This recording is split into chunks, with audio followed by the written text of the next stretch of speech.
Hello, this book is especially read for Dustin today. Jennifer and Josephine by Peet. Jennifer was already an old automobile way back in the year of 1933.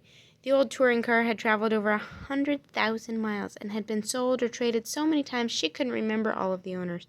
Now at last she was worn out and sold for scrap iron and left sitting in the far corner of an auto junkyard, just passing the time rusting away.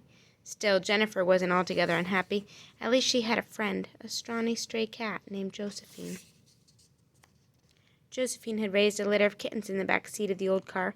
When the kittens were grown up enough to look out for themselves, one by one they had wandered away while the mother cat stayed. Josephine had become attached to the car, for it was the only home she had ever had. The cat left her rickety old house on wheels just long enough to search for food. She wandered the neighborhood alleys, stopping at kitchen doors where there was a chance of a few scraps and leftovers, and then she hurried home, afraid she might find her old car in pieces. That was what happened to all the other old cars in the junkyard. They were sold for parts, so it was only a matter of time. One morning, Josephine was awakened by the sound of voices. They were very close by, and the curious cat sat up for a look. It was the junkyard man and a large, long-legged fellow with 2 suitcases and puffing a cigar. "I buy 'em cheap, and I run the wheels off 'em," growled the big fellow. "Will she run?" "You can give her a try," said the junkyard man. "They built 'em to last in those days." The fellow sat down heavily behind the steering wheel and then jammed a big foot in the starter. There was a roar, roar, roar, and a sputter, sputter, sput, ending with a cough. "Try her again," said the junkyard man. "She'll run." And once more the big foot jammed on the starter, and once more there was a roar, roar, roar, and a sputter, sputter, and suddenly the old car's motor came to life with a mighty roar. Josephine was so startled she leaped out of the back seat and over the fence. It was a big surprise to Jennifer, too. She never dreamed that her rusty old motor would ever run again. "If you'll take her," said the junkyard man, "I'll throw in a set of good used tires at the very same price." "It's a deal," growled the big fellow, "if you can change 'em in a hurry. I've got places to go."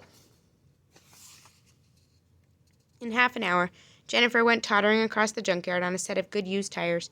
As the old car reached the gate and was about to head out into the street, Josephine decided she was going too, and she shot across the junkyard like a streak, leaped onto her rear fender, and slipped quietly into the back seat. It had been years since Jennifer had driven down a city street, and she was alarmed at the way things had changed. Now there was 10 times as much traffic. It was one great turmoil of taxis, trucks, and autos rudely crowding their way past streetcars and buses, with noisy mobs of people swarming in between. Jennifer's driver was just as pushy and rude as the rest, and he bullied his way right through the midst of the jam and on across the city. Josephine had an uneasy feeling there might be trouble ahead. When they had passed the city limits and were heading out into the country, the man turned on the speed. In a few miles, the old car was racing along at 50, then 55, and pretty soon 60 miles an hour. Jennifer was horrified. They were going much too fast for the twisty, hilly dirt roads full of ruts and chuckles.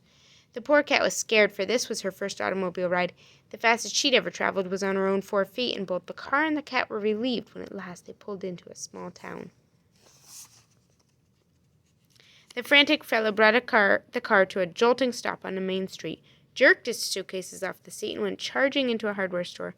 Josephine guessed he must be a traveling salesman, and since she didn't know his name, she thought of him as Mr. Frenzy. In a few minutes, Mr. Frenzy came bustling out of the store, and in 3 long steps and a jump, he was back in the car, and away they went. As they left the small town and were just beginning to pick up speed, they were caught behind a huge trailer truck with a heavy load creeping up a steep hill at 2 miles an hour. Mr. Frenzy was furious. Suddenly, they went charging past the truck on the wrong side of the road. Josephine couldn't believe anybody could be so foolhardy as to pass on a hill. Even a cat knew better than that. If something happened to be coming up the other side of the hill, there could be a catastrophe. And sure enough, something was coming. It was another huge truck charging straight for them. There was no place to go but off the road, and with one desperate jerk on their steering wheel, Mr. Frenzy sent Jennifer crashing through a rail fence, and then she went careening across a field, out of control. The old car ripped through a haystack, sideswiped a henhouse, plowed through a pumpkin patch, uprooted a scarecrow, crashed through another fence, and then bounced back onto the road with a bam as her right rear tire blew out. Mr. Frenzy was out of the car in one leap, jacked up the rear wheels, ripped off the tattered tire and jammed on the spare, and then frantically he worked away at the air pump, expecting a furious farmer to come charging out of the farmhouse at any second. But the only one there was a fiercely barking collie in the farmyard. The farmer and his family had gone to the county fair, so Mr. Frenzy was lucky. In a few minutes he drove off, as if nothing had happened. Josephine thought surely the fellow would slow down after such a close call with the truck. However, she was mistaken. Pretty soon they were racing a fast freight train, and on ahead the road took a sharp turn over the railroad crossing. The engineer warned the car to stop with a shrieking blast on the whistle, but there was no stopping Mr. Frenzy. He was in too big of a hurry to wait for a long freight train to pass, and he kept the old car racing ahead at top speed. It swerved wildly around the turn toward the crossing. The terrified cat was nearly thrown out. She barely managed to hang on by her claws, while Jennifer went humpty-bump over the tracks, one jump ahead of the engine's cowcatcher. Surely a scare like that should bring the man to his senses, sighed Josephine as she flopped down on the car seat. However, the poor cat knew better.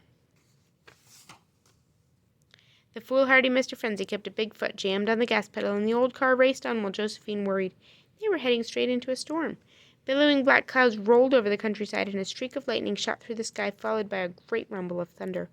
The fierce wind sent tree limbs sailing past them and threatened to rip off Jennifer's flimsy old top.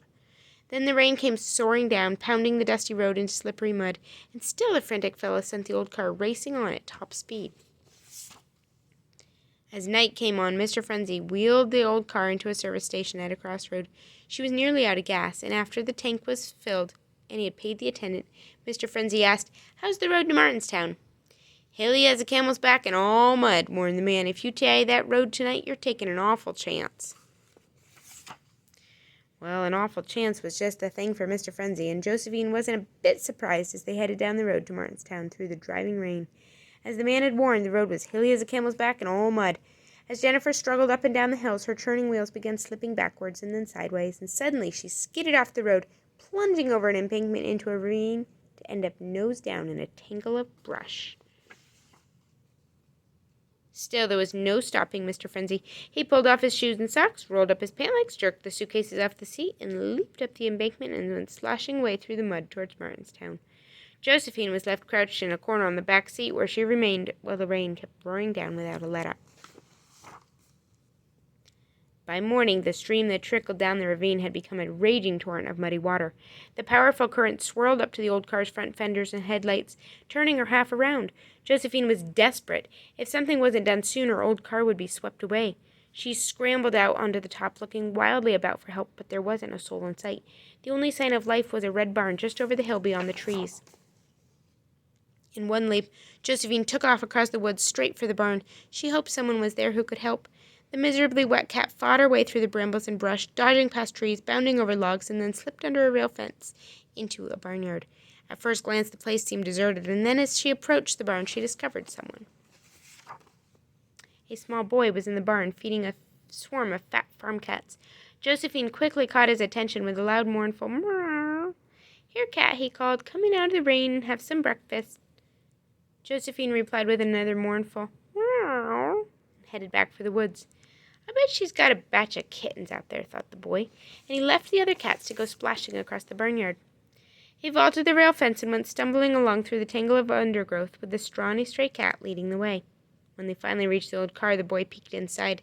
"No kittens on the seats," he muttered, "and no kittens on the floor. If it's not kittens, it must be this old car you're worried about." And then he hurried away through the woods, leaving Josephine with one slim hope. She knew that most small boys loved old automobiles. Sure enough, the boy did love old automobiles, and to Josephine's joy, he returned with his father and a team of horses, and they chained the team to the car's rear bumper, and after a bit of a struggle, they hauled the car out of the ravine back onto the road. Then the horses hitched to the front bumper, and they headed to the farm. "Can we keep it?" asked the boy, who was riding one of the horses. "It's not ours," said the father. "We'll store it in the barn shed until the owner shows up." The owner never did show up, and at last the farmer decided the old car was theirs. "She still runs pretty good," he said to his son, "so we might as well drive her into town now and then." The fellow was a slow, careful driver, never going more than 20 miles an hour, which was just about Jennifer's favorite speed. And Josephine always went along, either riding in the back seat or on the top. It didn't matter whether anyone knew it or not. The old touring car really belonged to the cat.